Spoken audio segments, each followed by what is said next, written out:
രാവിലെ തന്നെ കുറച്ചധികം പരിപാടിയുണ്ട്. അപ്പോൾ ഫസ്റ്റത്തെ പരിപാടി എന്ന് വെച്ചാൽ ഫോട്ടോഷൂട്ടാണ്. ഞാൻ വെച്ചാൽ കുറച്ച് പ്രകൃതി രമണിയൊക്കെ കണ്ടിട്ട് നമുക്കൊരു ഫോട്ടോഷൂട്ട് എടുക്കാം. ഫോട്ടോഷൂട്ടിന് ഫസ്റ്റ് വേണ്ടത് ബാക്ക്ഗ്രൗണ്ട് ആണ്. വെള്ള ടൈൽസ്മെന്റ് എടുക്കാമെന്ന് വിചാരിച്ചാണെങ്കിലും അടുത്ത പൊടിയെല്ലാം കാരണം ഞാൻ വിചാരിച്ചു ഓക്കെ ഒരു തുണിയെല്ലാം വെച്ച് കുറച്ചും കൂടി എസ്തെറ്റിക് ആയിട്ട് നല്ല ഭംഗിയിൽ തന്നെ എടുത്താൽ.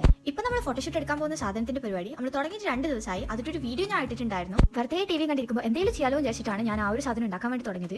അന്നേരം അമ്മ പറഞ്ഞ അന്നൊരു ടൂർ ഉണ്ട്, എന്നാൽ കുറച്ച് വേഗമാക്കിക്കോ, അപ്പോഴത്തേക്ക് ഒക്കെ ഇടാലോ. സംഭവം ഞാൻ അത്യാവശ്യം നല്ലോണം ടെൻഷൻ അടിച്ചിട്ട് ചെയ്തൊരു വർക്കാണിത്. കഥയെല്ലാം പറഞ്ഞ് തീരുമ്പോഴേക്ക് നമ്മൾ ഫ്രെയിം സെറ്റ് ആയിട്ടുണ്ട്. ഫ്ലവറിനെ എവിടെ വെച്ചിട്ട് നിൽക്കുന്നില്ല. അങ്ങനെ ലാസ്റ്റ് ഞാൻ ഇങ്ങനെയെല്ലാം ഒന്ന് വെച്ച് ക്രോഷ പഠിച്ചിട്ട് 2 കൊല്ലമായെങ്കിലും ഇങ്ങനത്തെ കുറച്ച് വലിയ വർക്കെല്ലാം ചെയ്യാൻ തുടങ്ങിയത് ഇപ്പോഴാണ്. സ്കൂൾ പൂട്ടാനായപ്പോഴേ ഞാൻ തീരുമാനിച്ചൊരു കാര്യമാണ്, വെറുതെ ഇരുന്ന് ഈ ഒരു വെക്കേഷൻ ഞാൻ തീർക്കില്ല, എന്തെങ്കിലുമൊക്കെ ചെയ്യണം. ഈ ഒരു ഡ്രസ്സിനെ കുറിച്ചിട്ടാണ് നമ്മൾ ഇത്രയും നേരം പറഞ്ഞത്.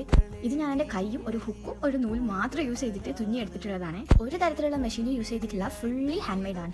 ഫോട്ടോഷൂട്ടെല്ലാം കഴിഞ്ഞ് ഇനി ഇത് എടുത്ത് വെക്കലാണ് പണി. ഈ ഒരു ഡ്രസ്സിന്റെ ഓൾമോസ്റ്റ് പ്രൈസ്, ഞാൻ ഇത് ഉണ്ടാക്കാൻ വേണ്ടി എടുത്തിട്ടുള്ള ഓൾമോസ്റ്റ് പ്രൈസ് നിങ്ങളൊന്ന് കമന്റ് ചെയ്യണേ.